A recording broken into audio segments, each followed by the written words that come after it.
Entonces, yo quisiera que sacáramos una idea de estos documentos, pues para que no quede así como ustedes están diciendo, ya lo leí, pero ya no me acuerdo, sino que se quede como fijado en la sesión 5. Yo ya las tengo aquí, si ustedes quieren sacar su manual, no sé si en el manual ustedes van como marcando o algo. Pero en la sesión 5 tenemos un artículo de Catholic.net que es una catequesis que va preparando a los jóvenes, ¿verdad? Para hacer un año de trabajo y santidad. Y de alguna manera fue cuando hablábamos en esa sesión de que si la santidad se puede programar, ¿se acuerdan? Entonces, sí, veíamos de que según San Juan Pablo II, en su carta apostólica Nuevo Milenio, ¿verdad? Él nos explica, sobre todo en los números 30 y 31, cómo entender que la santidad es el camino de toda la iglesia, o sea, de la comunidad, absolutamente toda, ¿verdad? No solo de religiosos, sacerdotes y obispos, sino que de todo, que es la meta. Fíjense que a ese respecto, yo quisiera que nosotros nos entendiéramos que la piedad, por ejemplo, la piedad religiosa que tenemos es un medio para lograr esta santidad, no es la meta, o sea, tanto la liturgia como los sacramentales, ¿verdad? Son medios, son medios. De hecho, hablábamos en la sesión anterior cómo la iglesia es una extensión, ¿verdad? Cada uno de nosotros una extensión del mismo Cristo como medio para que otros alcancen o encuentren, tengan el encuentro personal con Jesús y por ende Él les dé la salvación. Por supuesto no somos nosotros, ¿verdad? Somos el medio, el instrumento. Entonces, eso está explicado en Nuevo Milenio, Carta Apostólica de Juan Pablo II. Entender eso, que toda esta práctica que tenemos de piedad, los sacramentales como el rosario, Vía Crucis, todo el devocional, pues son medios magníficos, por supuesto, son magníficos, pero medios al fin. ¿Por qué tanto énfasis en eso? Porque muchas veces las personas, de alguna manera, por situaciones cotidianas, por lo que sea, no tienen la posibilidad, si hacen la liturgia de las horas, o si misa diaria o rosario diario, a veces por X o por Y, no se puede, y de alguna manera la persona se siente muy agobiada, porque, ay, hoy no lo hice, hoy no, como que siente que sin eso, pues de alguna manera se alejó de Dios. Y un poco lo que dice la carta es, Dios siempre está con nosotros, está siempre. Y estos medios no son para que Él se acerque, sino que de alguna manera para que nosotros, porque Él nunca se ha ido, sino que de alguna manera para que nosotros, seamos nosotros los que tengamos una, pues, conciencia, que hagamos conciencia de la cercanía que Él mantiene con nosotros. Por eso dice, tanto si es la piedad religiosa, las devociones, si se pierde el sentido de por qué se lo está haciendo, pues no estamos haciendo nada, ¿verdad? No sé qué opinan al respecto ustedes en esto desde la sesión 5. Estamos viendo un poquito los documentos por si ya los habían leído o no.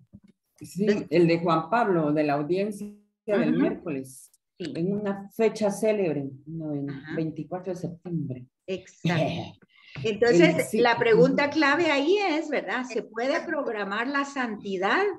Y entonces él explica que sí, que primero recuerda que con el bautismo, de alguna manera, nosotros hemos entrado, nos hemos incorporado a Cristo y también a la iglesia, ¿verdad?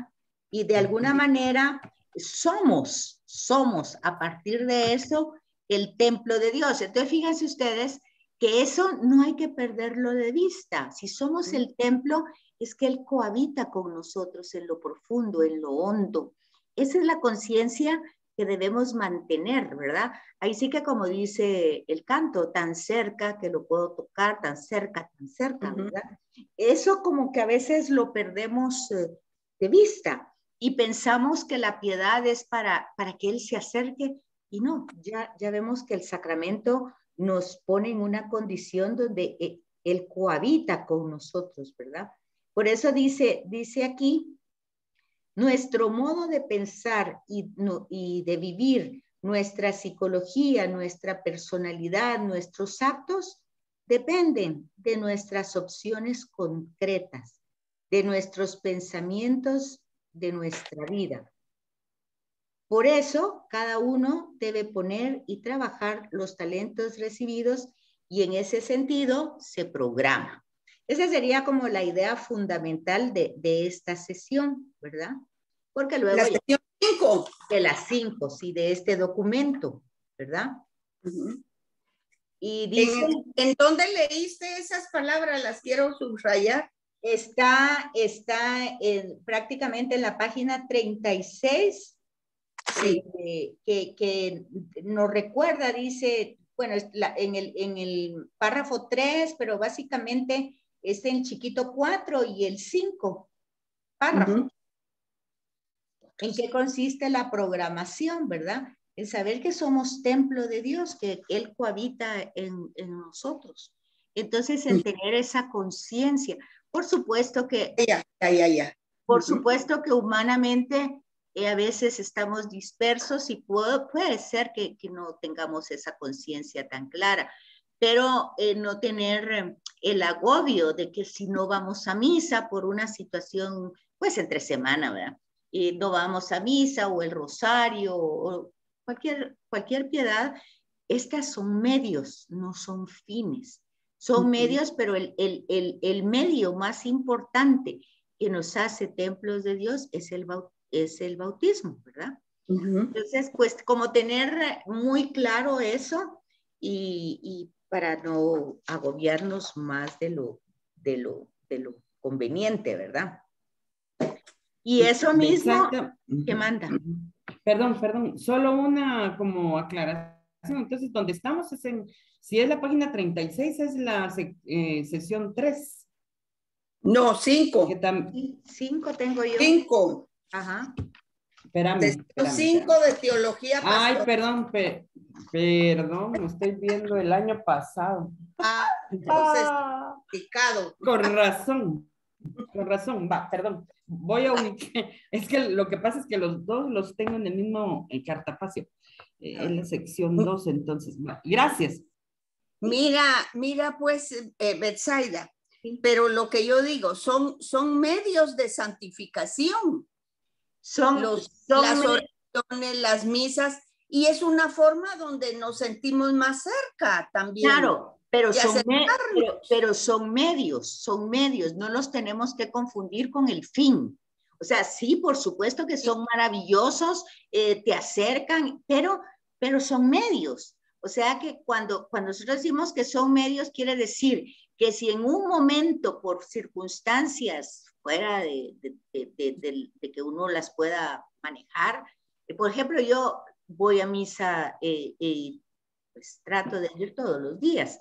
Hoy, por ejemplo, por este tema de que sin luz y todo eso, anoche pues di la clase con mucho estrés y luego ya me dormí tarde porque estaba así toda, gracias a Dios se pudo dar, me desperté como a las 12, me costó dormirme tal vez como a las 2 y hoy en la mañana, por más que yo quería ir, no me sentía con la energía y la fuerza. Quise verla por televisión, alguien llamó, ya no se pudo, ni el rosario. Es decir, pero entonces uno comprende que ese es un medio maravilloso que pues no pude hoy, pero no pasa mayor cosa, ¿verdad? Lo cual no significa que Dios se ha alejado, me ha abandonado, porque el fin lo tenemos claro. Dios está con nosotros, habita en nosotros, y eso no lo logramos por méritos, sino por la extensión del sacramento mérito de Cristo, ¿verdad?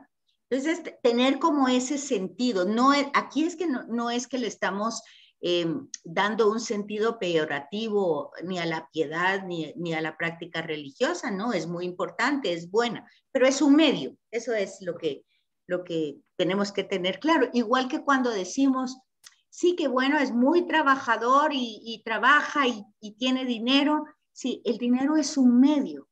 Ahora, cuando ya uno vive para tener eso, ya lo convirtió en un fin, ¿me comprendes?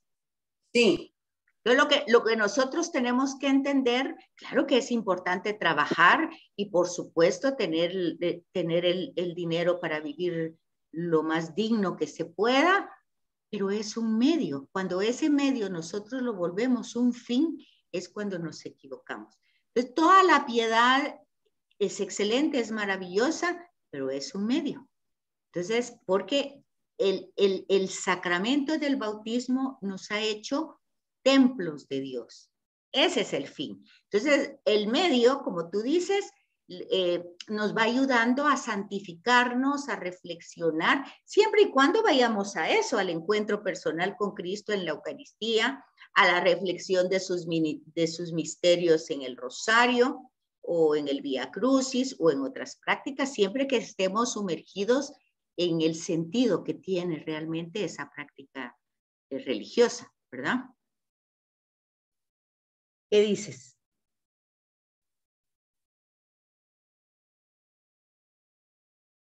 ¿Están todavía por ahí o ya me quedé sin? No, estamos acá. Ok. En el último párrafo de esta reflexión dice que el catecismo y los jóvenes se han retirado. Cada uno tiene un programa muy apretado. El trabajo, los estudios, la vida social, novio, novia, familia, deporte, todo eso, está, dice, dice, todos, cada quien en su lugar, cada quien según su ritmo, estamos invitados a ser santos, aún en medio de todas estas actividades, ¿verdad? ¿Por qué? Porque no se trata que nosotros exijamos una práctica religiosa, lo que tenemos que tener es una claridad, una conciencia clara de esa presencia viva dentro de nosotros. Y si lo tenemos dentro de nosotros, pues también está dentro de los demás, ¿verdad? Bautizados. Entonces dice que en ese sentido, si es posible, porque la perfección empieza cuando el amor toca una vida y cuando con amor respondemos a quien antes nos ha tendido la mano, nos ha perdonado y nos ha elevado a una nueva vida, somos hijos en el Hijo. Somos cristianos, pertenecemos a la Iglesia Santa en la que se vive y trabaja por acción del Espíritu Santificador. O sea, siempre a tomar en cuenta que la iniciativa es de Dios, ¿verdad? Y que no es a causa de nuestras plegarias, de nuestra piedad, que Él se acerca a nosotros, sino que tener claro como esos dos movimientos. No sé cómo les parece.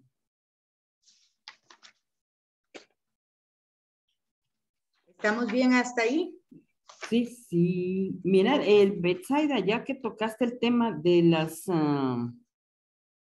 lecturas diarias, a mí se me ocurrió cuando cabalmente, porque se trata de muchos documentos de la iglesia, que tal vez el año entrante nos podrías dar, como ofrecerle la idea a Vero, de que hagamos tal vez un paro en esto de las teologías y tal vez ver documentos de la iglesia. Pues así, fíjate que a profundidad. Pues mira que estamos un poco conectadas porque esta teología pastoral es muy chiquitita y digamos que yo ya voy por la lección 8. Si ustedes se dan cuenta aquí, son 15 sesiones y ya voy por la 8. Entonces yo estaba pensando, esto lo voy a terminar ya pronto. Lo voy a terminar y a ver, de repente, pues tú misma le puedes decir, bueno, esta se va a terminar. Porque fíjate que el sábado ya voy por la sesión 10 con las monjitas del Betania Y justamente hablaba con Verónica el viernes, creo yo, y nos estábamos poniendo de acuerdo de que ellas ya en julio, me decía ella, empiezan dos nuevos módulos. Entonces yo, ya se me olvidó decirle, pero yo le iba, en ese momentito se me olvidó y ahorita pues sale eso a colación, que yo le iba a decir, pues la teología pastoral para esa época también ya va a terminar ese módulo, porque el material es muy poquito. Mira, aquí solo son 3 numerales con muy poquita información. Entonces sí sería bueno que tomáramos esos documentos como tú dices.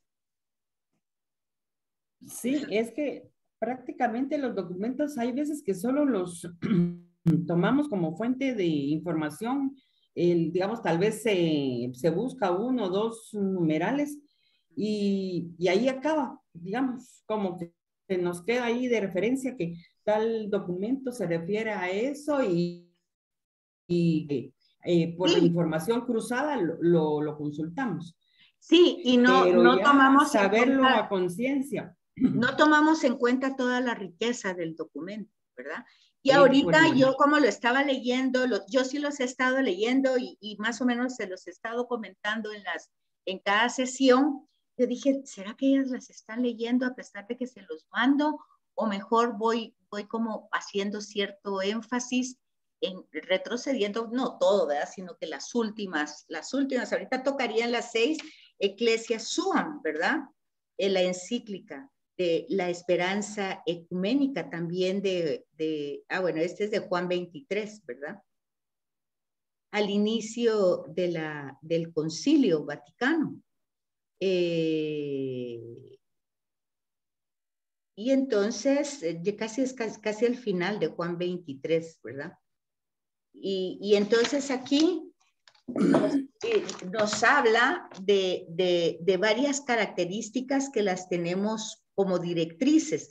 De eso ya también habíamos hablado un poquito y habíamos hecho el énfasis porque se trataba del diálogo. Creo que hicimos un poquito más énfasis en la sesión, pero básicamente es que la iglesia debe de tener conciencia clara de sí misma. Y eso, acuérdense que la iglesia no es la jerarquía, somos cada uno de nosotros. Y cuando digo que tenemos que tener conciencia de sí misma, es cuando estamos delante de Dios, que es siempre, ¿verdad? Siempre estamos delante de Él, no es solo cuando estamos en el templo. Esa conciencia de delante de Él, de quién es Él y quién somos nosotros, ¿verdad? Y meditar sobre ese misterio tan importante de la realidad de Dios que se abaja. Él es el que se abaja, Él es el que se encarna, Él es el que por amor viene a mi encuentro, porque pareciera que a veces son todos nuestros esfuerzos, ¿verdad? Y eso dice acerca de su propio origen, de su propia naturaleza, de su propia misión, de su propia suerte final de la iglesia, ¿verdad? Pablo VI en Ecclesia Suam. Ese es el primer pensamiento que la iglesia debe profundizar. El segundo de la encíclica, según Pablo VI, que ocupa nuestro espíritu y que quisiéramos manifestaros a fin de encontrar no solo mayor aliento para emprender las debidas reformas, sino también para hallar en vuestra adhesión el consejo y apoyo en tan delicada y difícil empresa. Es el ver cuál es el deber presente de la iglesia, de corregir los defectos de sus propios miembros y hacerlos tender a la mayor perfección. ¿Y cuál es la vía para llegar con sabiduría a tan gran renovación? Entonces, fíjense que yo considero de que, por ejemplo, este sínodo que se está dando, que tiene tanto problema, pues intenta esto, ¿verdad? Ir corrigiendo los propios defectos dentro de la estructura y del laicado completo, ¿verdad? Ir aclarando realmente los misterios, ir entendiendo sobre todo en qué consiste el misterio de la encarnación, tan importante entenderlo, cómo el amor de Dios se abaja, se acerca a la humanidad, ¿verdad? Para ir corrigiendo todos estas tendencias que muchas veces es que nos acercamos a Dios solo en el sentido de que solucione esto, que haga aquello, que quite, ponga. Entonces, pues hay que tener un poquito más de claridad en ese sentido. Y finalmente, dice el pontífice, el tercer pensamiento nacido de los dos anteriores es el de las relaciones que actualmente tiene que tener la iglesia, debe de establecer la iglesia con el mundo que rodea. ¿Por qué recordé eso? Porque ahorita en la 8 tenemos Christis Fidelis Laicis, me parece, que era la que vio que nos tocaba, o esa la vimos anteriormente. No, es Redemptores Missio, la de ahorita del 8. Christis Fidelis Laici es la de las 7. Entonces, me doy cuenta que las anteriores, pues tienen que ver con el mismo tema, ¿verdad? Que la iglesia debe tomar conciencia de su origen, de su naturaleza, de su misión e irse renovando continuamente, ¿verdad? Sin afectar los fundamentos, porque los fundamentos esos tienen que permanecer, ¿verdad? Cuando Juan Pablo II dice que la esperanza debe conducir al mismo tiempo al diálogo, Pablo VI en la encíclica dice el diálogo debe ser un diálogo de la salvación, ¿verdad? Distinguiendo con precisión los ámbitos diferentes del diálogo, ¿verdad? Entonces también hay otra encíclica de Juan Pablo II que es Redemptores Hominis, ¿verdad? El Redentor del hombre. Y ahí también se va agregando nueva luz, sobre todo el tema de agradecer a Dios, porque ese tendría que ser no solo nuestra oración, sino nuestro reconocimiento a Dios de todo cuanto hace, ¿verdad? Dar gracias a Dios porque pues hace obras maravillosas en la humanidad, ¿verdad? No obstante, dice, tenemos debilidades internas, no solo dentro de la estructura, sino también fuera de la iglesia, pero también hay una misión. Entonces, este diálogo de la salvación debe de desarrollarse. Y en Vaticano II, pues sigue esta idea que pues si es de Pablo VI y empieza con Juan 23 y Pablo VI, Vaticano II lo lleva a su madurez, por decir así, ¿verdad? En el diálogo con las otras religiones o el ecumenismo, eso lo tenemos en Vaticano II. Y entonces, esto ya lo habíamos tocado también, la iglesia debe dialogar, tiene que hacerlo siempre. Ya iba a preguntar qué pasaba con Susi, pero ya está entrando ahorita. Buenos días, Susi, ¿cómo estás? No se ha puesto su micrófono y no nos oye. Bueno, y en la última, pues que ya habíamos visto, Christis Fidelis Laici, son todas las obligaciones después del concilio que se le da sobre todo a los laicos, ¿verdad? Y aquí nos dice cómo está dividida esta, ¿qué es Christis Fidelis Laici? Es una exhortación también. Christis Fidelis Laici, aquí pues yo creo que es una exhortación apostólica del laicado y básicamente lo que nos va a decir es que somos una viña, ¿verdad?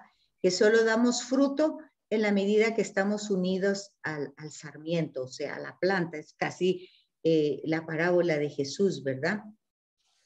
Y que desde ese sentido, pues otra vez el tema del bautismo que nos introduce a los laicos en el cuerpo de Cristo y que nos hace templos del Espíritu Santo. Si ustedes se dan cuenta, son ideas que se siguen repitiendo, ¿verdad?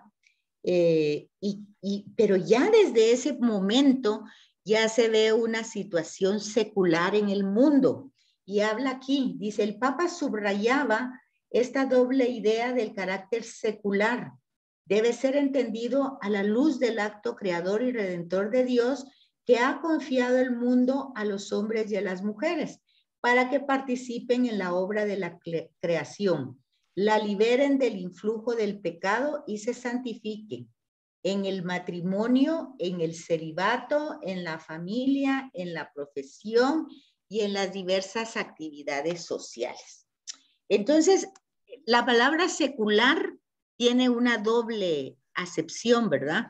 Uno puede pensar, por ejemplo, que secular es algo laical, algo no religioso, pero él dice también secular es algo que no pertenece a los movimientos, a los ministerios religiosos como de sacerdotes, diáconos, obispos o religiosas. Entonces, por ejemplo, nosotros los laicos, desde esa acepción somos seculares, ¿verdad? No sé si ustedes recuerdan que a veces los sacerdotes que no estaban encardinados a un grupo religioso, incluso no estaban con el obispo y no estaban en una diócesis, se llamaban sacerdotes seculares. ¿Nunca supieron ustedes de eso? Lo que he sabido, y buenos días, y perdón que llegué tarde, pero estaba yo haciendo cosas que me urgían porque me voy al entierro del papá de Nuri. Bueno, mira, siempre he entendido que hay dos grupos de sacerdotes, religiosos y diocesanos. ¿Cuál es la otra diferencia? Entonces, hay un grupo de sacerdotes que ni son religiosos ni están diocesanos, es que están bajo la diócesis del obispo, o sí, de una diócesis, ¿verdad? Entonces, pero hay algunos que no están incardinados por distintas razones. ¿Saben, por ejemplo, quién? El padre Chemita, por ejemplo, que era un sacerdote que, yo no sé si ustedes lo recuerdan o lo conocieron. Sí, claro. Vaya, pues el padre Chemita era un sacerdote secular. Era sacerdote, no le obedecía a su obispo, hacía lo que él quería, como él quería, se peleaba con el obispo constantemente, pero así como él hay varios, ¿no? Yo recuerdo a él, especialmente a él, y a un familiar un poco lejano, eran como 3 en esa época, que eran sacerdotes seculares. Pero mira, pero yo creí que los diocesanos eran porque habían estudiado en los seminarios de aquí de Guatemala. Bueno, ¿no? Sí, sí, pero no es por eso que se llaman diocesanos.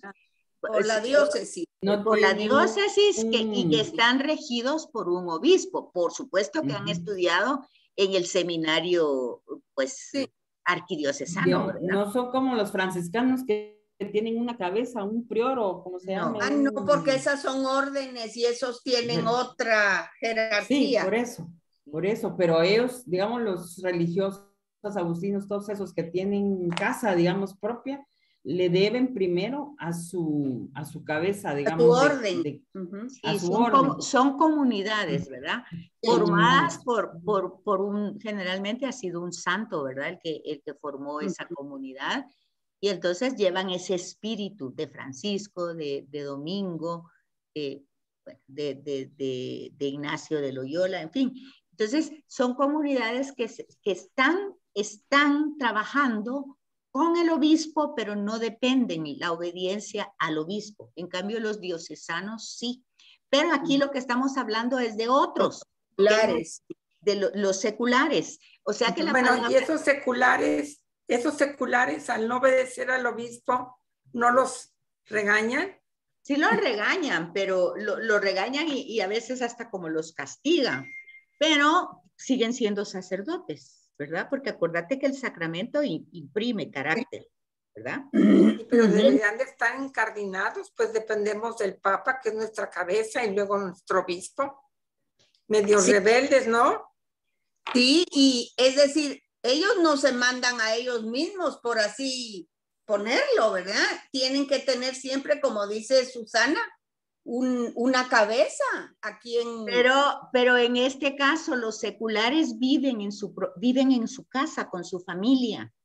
Eso es lo que les estoy tratando de decir. Por ejemplo, ahorita en la Landívar había un sacerdote que vino del Congo, algo así. Y entonces él aquí no estaba encardinado con el obispo. Y entonces tiene clases en la Landívar, pero al mismo tiempo él puede ir a un sacerdote y decirle, mira, yo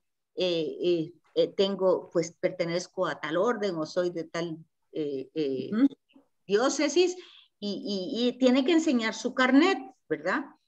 De dónde está, pero en este caso está secular, porque él alquila una casa, él está por su propia cuenta. Sí, por ejemplo, en el caso del padre Chemita, la iglesia era de él, era de su propiedad, él tenía sus bienes, pues. Sí. Y por eso, mira, todos los pleitos empezaron con casariegos, con sí, así es. Y entonces eran uno de líos y lo excomulgaban y luego él pedía perdón y después lo regresa. Y así pasaba la historia, mucho tiempo, ¿verdad? Así es. Él tenía su emisora, él decía, pero el tema ahí es que ellos muchas veces dan su propia opinión, sus propios comentarios, porque no se sienten parte directamente de una iglesia instituida, ¿verdad? Es más, están peleando con esa iglesia por muchas razones, ¿verdad? Entonces a veces pues es difícil. Yo recuerdo que uno de ellos, yo platiqué cuando iba a empezar a estudiar teología, y lo primero que me dijo, esa babosada no estudies, porque vas a perder la fe, la poca que tenés, me dijo. Vaya que no le hice caso. Pero vamos pues que son opiniones muy personales, ¿verdad?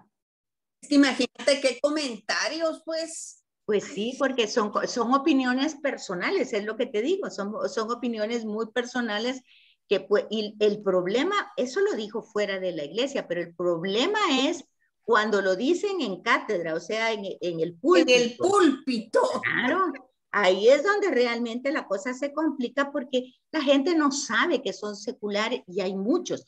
Uno de los temas es, por ejemplo, los sacerdotes, muchos de los sacerdotes que celebran en las funerarias. Muchos de ellos son seculares. Bueno, pasó que durante mucho tiempo llegaban a las funerarias unos que no eran sacerdotes y que nada más iban a la colecta. Cuando hablabas tú a la arquidiócesis y presentaba su nombre, te decían, ese no es sacerdote ni está registrado con nosotros. Entonces, los pobres deudos ni había recibido la bendición el muerto, ni ellos habían recibido una misa. Qué tristeza. Bueno, pero entonces ahí entramos a lo otro que estábamos hablando anteriormente. No hay que agobiarse porque de todas maneras son medios. El fin es Dios. Y ahí es donde nosotros no nos podemos perder. Claro que sí pudieron haber recibido, tal vez no desde la Eucaristía pero el muerto ya está muerto. Ya muerto, ya ustedes saben que el sentido de llevar el cuerpo presente a la misa, a la Eucaristía en el templo, tiene un sentido de que la comunidad lo recibió cuando fue bautizado. Entonces ahora la comunidad lo entrega a la tierra. Entonces es un sentido de apoyo a la familia que no está sola y de apoyo a decir, sí, este fue un cristiano que nosotros recibimos en comunidad, en la iglesia, en la comunidad, lo recibimos a través del bautismo, se incorporó a la iglesia y ahora como iglesia, como comunidad, lo entregamos a la tierra. Ese es el sentido, pero ahí no hay bendición para muerto, el muerto ya está muerto, ya no hay nada. ¿Y esa misa de cuerpo presente a él no le vale nada? Pues es que ya no, o sea, aquí lo único son las intenciones, porque es para que su purga pues se vaya realmente apresurando, por decir así. Si hubo temas que no solucionó, pues nosotros por eso somos una iglesia que intercedemos, ¿verdad? La iglesia militante es la comunidad que intercede por la iglesia purgante. Ese es el sentido que tenemos de nuestras misas, no solo de cuerpo presente, de 9 días, de todos los días que ustedes quieran. Es una intercesión a acelerar la purga, por decir así. Lo que no pudieron solucionar. Mira, yo tenía, perdón que te pregunte, pero me están surgiendo muchas dudas. Dentro de los medios para ganar indulgencia plenaria era misa, claro, siempre con las, ¿cómo se dice?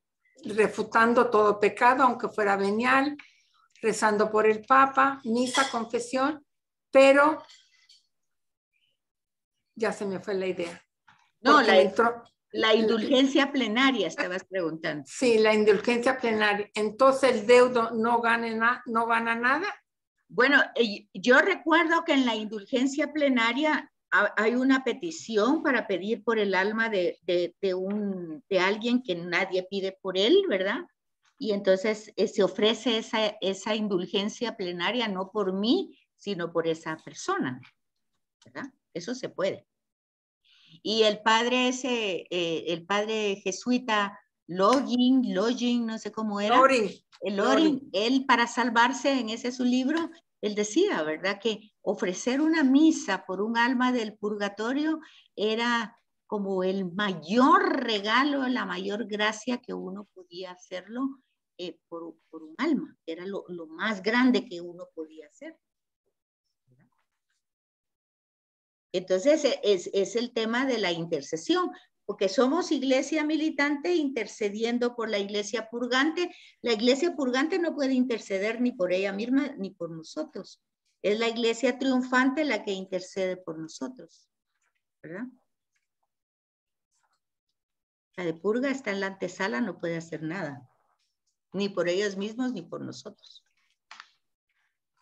Mira que yo les decía a mi nuera que cuando me muriera, lo primero que me gustaría es que me llevara el cuerpo presente en el ataúd a mi parroquia. No se puede, no gano nada.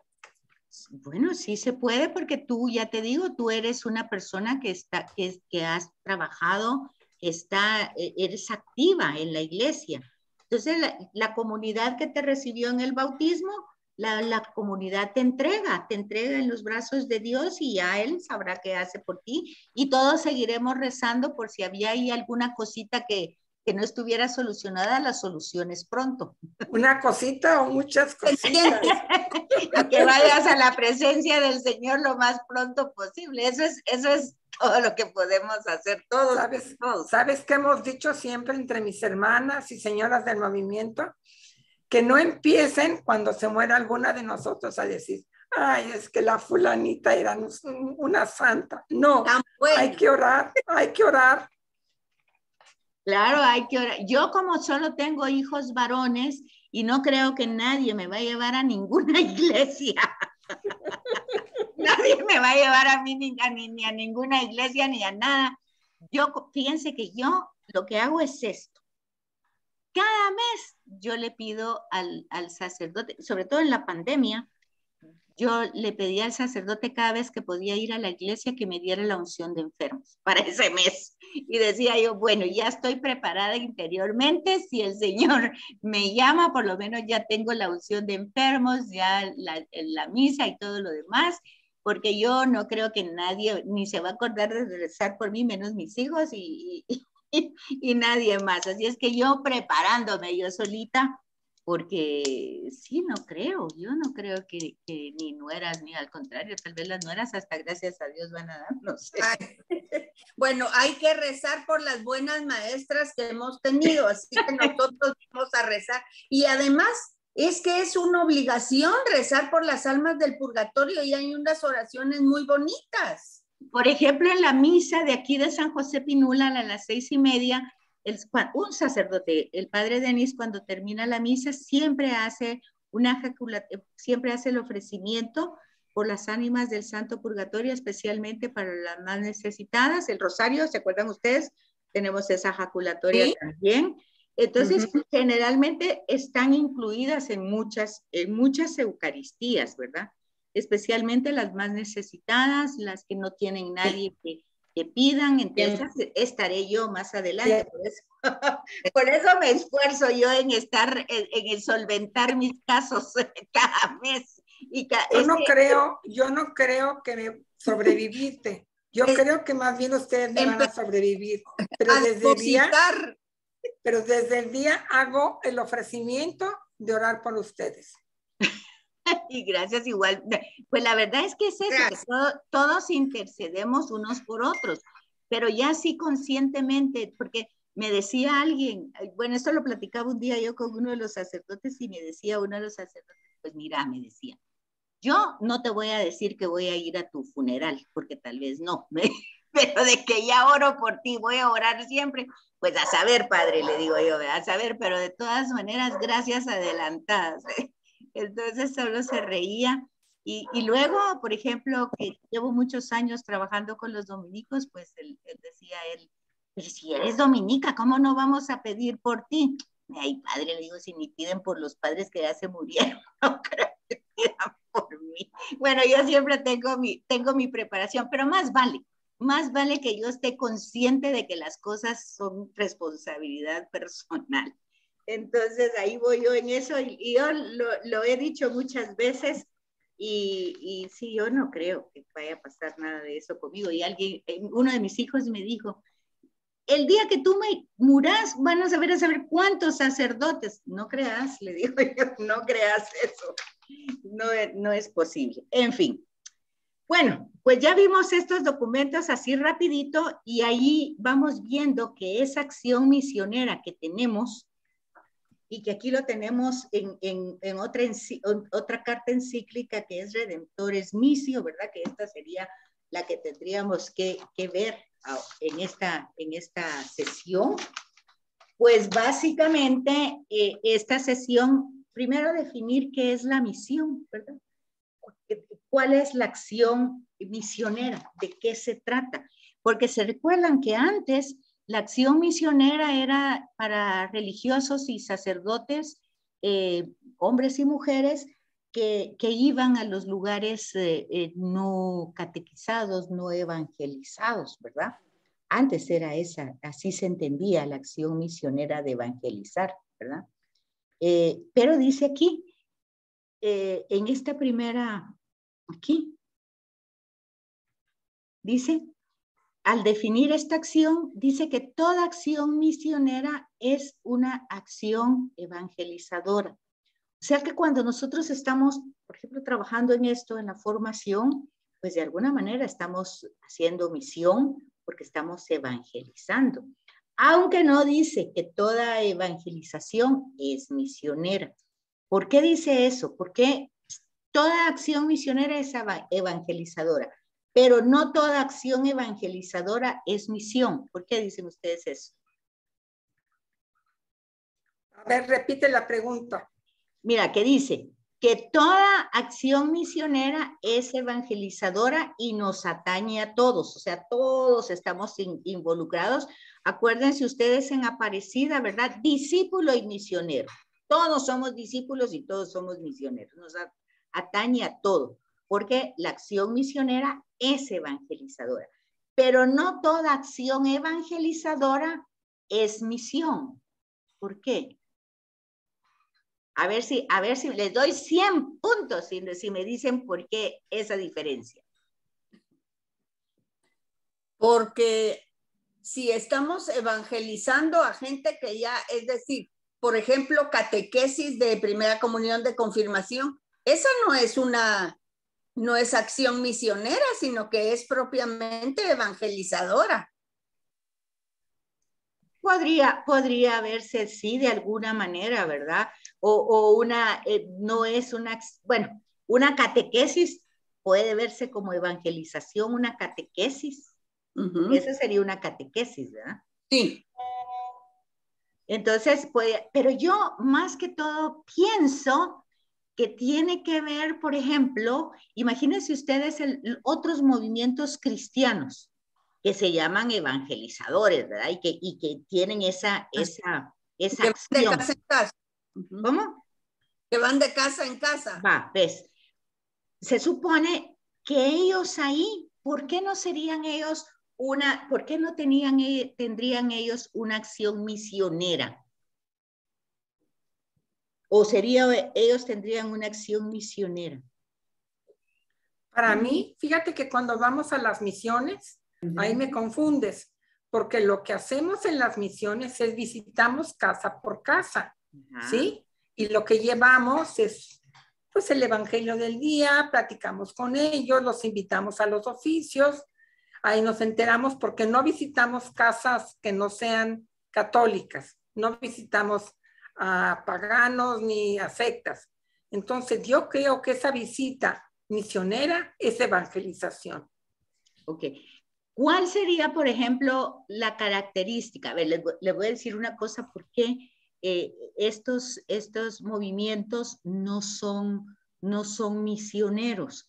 Porque esto no lo digo yo, esto lo dijo Juan Pablo II y yo creo que también lo dijo después Benedicto XVI. Dice, nosotros no hacemos proselitismo, nosotros hacemos misión. ¿Qué significa eso? Porque la misión es evangelizar y el proselitismo es adhesión a sus iglesias. Ahí está. Entonces, cuando ellos evangelizan, lo que ellos quieren es llevarlos a su iglesia. A su iglesia. Por ejemplo, ellos, si van a evangelizar a un católico, lo que quieren es que el católico se salga del católico. Claro. Eso no es misión, ¿ves? Sí. Porque misión es llevar a la persona a Jesús a través del evangelio. Por eso dice, ¿verdad? Que toda acción misionera, cuando vamos a la misión, estamos llevando a Jesús, estamos llevando a su mensaje. Entonces, toda acción misionera es evangelizadora, porque sabemos lo que estamos haciendo, para qué estamos haciendo, o sea, conocemos el objetivo. No es para que digan que yo soy bueno, no hay ningún protagonismo ahí, yo soy un instrumento para llevar a la persona al encuentro con Dios. Esa es la misión. Y para hacer eso, pues el camino, la verdad y la vida, para eso es Jesús. Entonces se lleva su mensaje y su persona. Esa es misión, ¿verdad? Obviamente su mensaje y su persona es el evangelio. Pero cuando yo ya uso ese evangelio para llevarlo a mi grupo, entonces yo ahí estoy haciendo proselitismo. Ahí no estoy haciendo misión. ¿Se fijan? Mira, un testigo de Jehová lo que hace es proselitismo. Claro. Pero las misiones que hace el Regnum Christi no es proselitismo. Claro. Es apoyo en su evangelización. Pues toda la iglesia católica no, eso lo dice el Papa, o sea, claro. Toda la iglesia católica no hace proselitismo. No, hace no misión, lo hace. Hace misión, ¿verdad? Sí.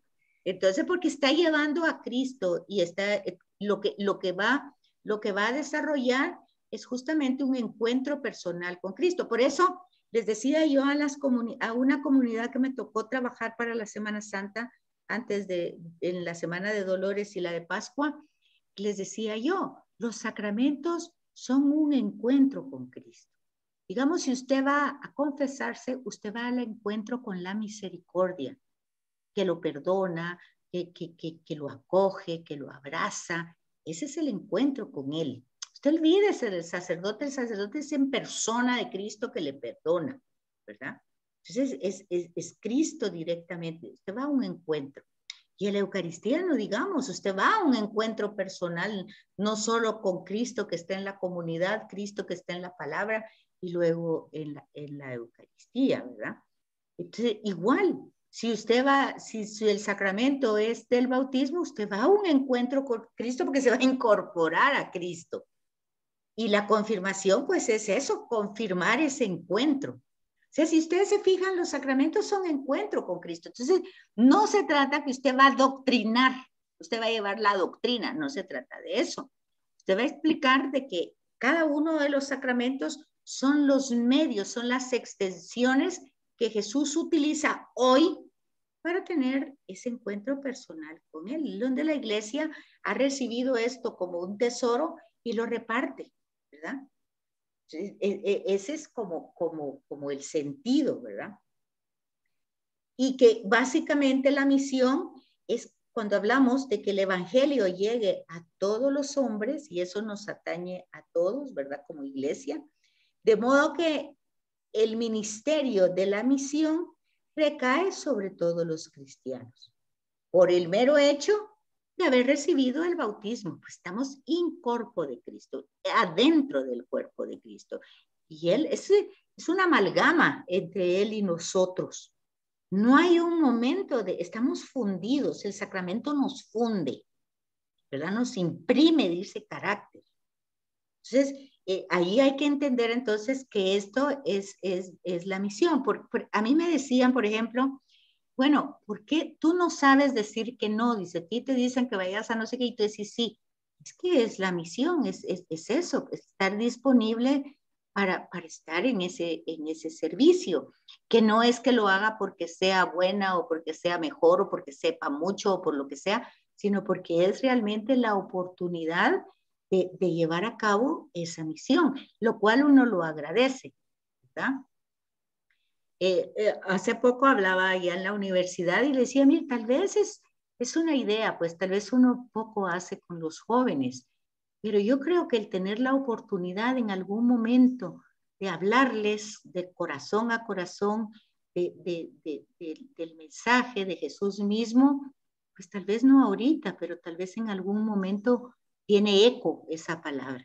No lo sé, tal vez, pues, pero eso es lo que forma parte de la misión, ¿o no? Ya me perdí. ¿Cómo? Ya me perdí. Sí. ¿Por qué te perdiste? No te comprendo la pregunta. No, de que por ejemplo que la misión estamos todos, o sea, que todo cristiano bautizado está adherido a Cristo, entró en el sacramento, hace eso, nos incorpora, nos mete en el cuerpo de Cristo. Y luego también por el bautismo nosotros decíamos, somos el templo de Dios, entonces hay una fusión, es el carácter que imprime el sacramento. Por lo tanto, nosotros somos discípulos, o sea, seguidores de Jesús, y al mismo tiempo somos misioneros. ¿Sí? Cuando nosotros nos dan la oportunidad de servir de esta manera, pues es responder a ese llamado, pienso yo. Eso es lo único que estaba diciendo. Porque al final de cuentas, la fuerza del Espíritu es el fundamento de la misión. O sea, no soy yo, no es mi protagonismo, no es mi conocimiento, es la acción del Espíritu Santo que va a llevar a plenitud esa misión. Dice, los medios para llevar a cabo la misión son nuestras obras del creyente, ¿verdad? Esos son medios. Ahora, el que desarrolla, el que trabaja, el que da frutos de esa misión, pues es el Espíritu Santo. Entonces, en esta encíclica de Redemptores Missio, Juan Pablo II señala que hoy la Iglesia debe afrontar muchos desafíos, proyectándose hacia nuevas fronteras, y que por tanto, en la primera misión, como en la nueva evangelización de los pueblos, ya se ha recibido el anuncio de Cristo y nosotros tenemos que transmitirlo. Eso es lo que tiene el tema de la definición de lo que es la acción misionera. ¿Quién se me fue? Se me fue, ¿quién? Susi. Ya se fue al entierro.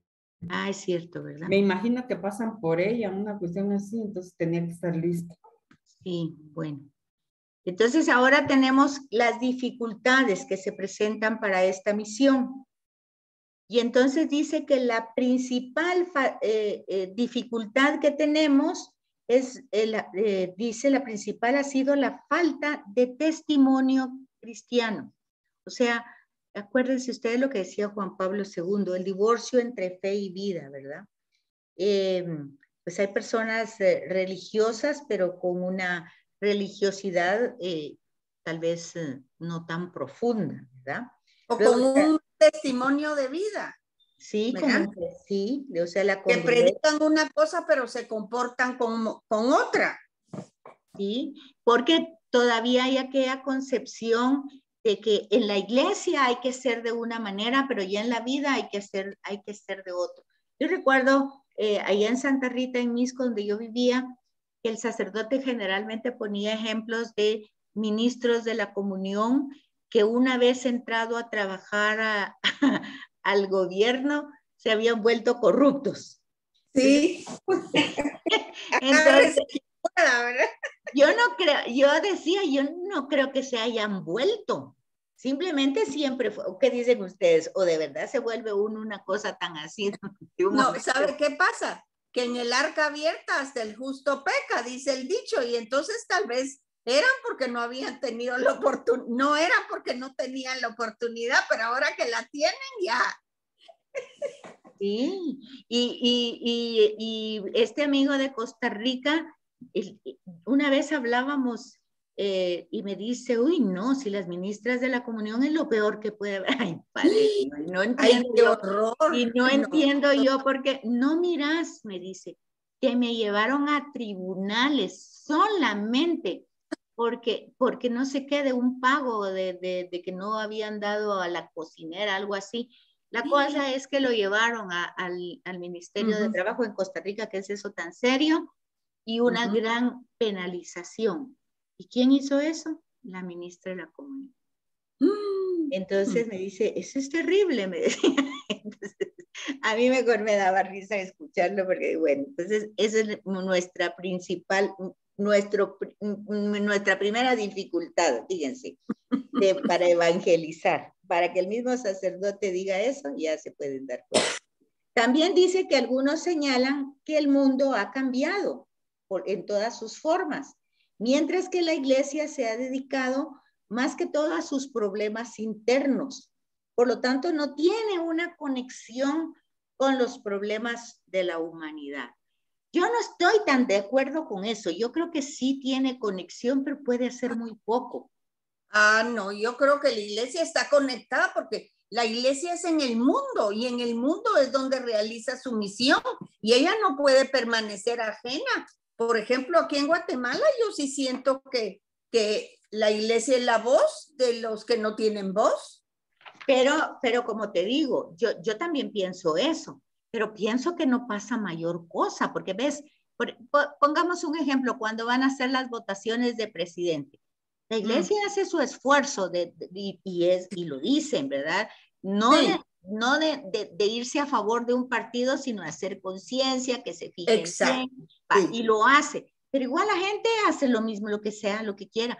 Entonces dice uno, y ahorita, por ejemplo, cuando uno ve que los obispos se unen para denunciar la corrupción y todo, pues es que nadie ni lo lee, ¿verdad? Entonces dice uno, pues la iglesia sí está conectada, pero realmente pocos le escuchan, creo yo, o pocos le hacen caso, o no sé, o es una voz en el desierto.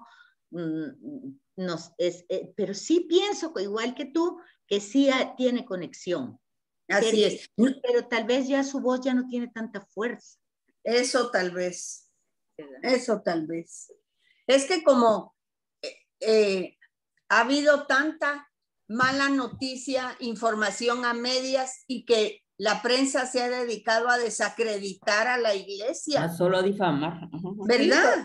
Entonces, la gente ya no muy que cree en ellos, ¿verdad? Ahí sí que resaltan lo malo y nunca hablan de lo muchísimo bueno que hace. Claro, por eso dice, en el párrafo siguiente, dice que uno de los, porque estamos viendo las dificultades, ¿verdad? De la misión. Entonces dice que la situación misma del interior de la iglesia, ¿verdad? Ni siquiera vayamos tan lejos a la jerarquía de nuestras propias comunidades. Sí. Las divisiones que hay entre esas comunidades, la falta de unidad. Y a pesar de que están en comunidades cristianas, están descristianizados porque no, ahí sí que no hacen lo que dice, pastorea mis ovejas, pues tranqui. Yo les decía a alguien, yo creo que en lugar de pastorear y de tranquilizarlas, alborotamos a las ovejas, ¿verdad? Entonces las pobres viven alborotadas de por esto, por lo otro. Entonces, los sacramentos se viven de una manera rutinaria, casi pagana, ¿verdad? Entonces, todo ese sentido de indiferencia religiosa de algunos creyentes, dice uno, bueno, y entonces es un problema, es una dificultad para hacer misión, ¿se fijan? Y a veces el resultado es que la gente dice, ay, bueno, que la iglesia se meta en sus cosas y que ya no se esté metiendo con nosotros, ¿verdad? Sí, que la iglesia, sí, así, cabal, eso es lo que piensan. Sí, y a nosotros que nos dejen vivir como nosotros queremos. Nosotros no estamos haciendo nada, así es que si nosotros queremos lo que sea, que la iglesia ni se meta, que se meta con los que le creen o lo que sea, pero con nosotros no. Y saben que esa mentalidad incluso está en muchos jóvenes. Sí, totalmente, así es. Ay, disculpa, pero ya nos están llamando. Bueno, pues entonces que tengan un fin de semana bonito. Tal vez, Ana Lu, puedes platicarle a Vero que vamos a terminar, no ahorita, ¿verdad? Pero vamos a terminar como... Pero al menos para que incluso ya se vaya componiendo el tema. Sí, sí. Y que estamos viendo en esta pastoral muchos documentos de la iglesia y no da tiempo de profundizarlos. Exacto, de profundizarlos. Entonces, esa es una idea como para terminar el año. Sí, pues exacto. De cuando terminamos. Va, está bien, perfecto, yo se los planteo. Perfecto. Bueno, que tu problema de la luz sea a corto plazo. Que resuelva pronto, que te volvás a conectar y a electrificar. Bueno, que Dios las escuche, así es que feliz fin de semana. Y ay, sí, no, porque ese problema, pues sí, es vital. Bueno, está bien. En nombre de Dios, está bien, Betsaida. Buen fin de semana, buena semana, gracias. Uy, qué